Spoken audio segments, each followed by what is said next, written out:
Շնորհակալություն հարգելի նախագահող, շատ կարևոր օրենքի նախագիծ է, իսկապես էկոպարեկային ծառայությունը իրականացվում է շատ դեպքերում, շատ բարդ ռելիեֆներում եւ մեծ ռիսկ է պարունակում աշխատակիցների համար եւ կարևորում են, որ այսպիսի ապահովություն նրանք ունենան։ Ընդհանրապես էկոպարեկային ծառայությունը, քանի որ մեկնարկը տրվել է Սյունիքի մարզից, կուզեմ մնամ առանձնահատուկ նշել, որ արդեն իսկ այս կարճ ժամանակահատվածում զգացվում է պարեկների շարժը եւ զգացվում է, որ որոշակի զգոնություն կա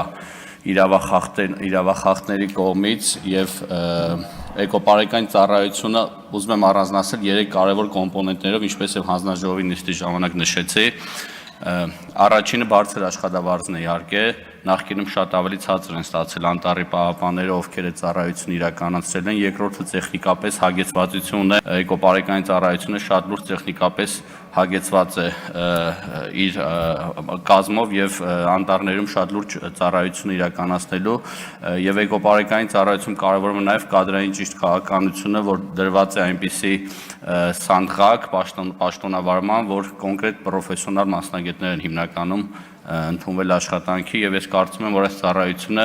ամբողջ Հայաստանում համալրելու դեպքում բնապահպանության ոլորտը էապես կփոխվի եւ իրավախախտումների քանակը տասնյակներով կպակասի։ Շնորհակալություն։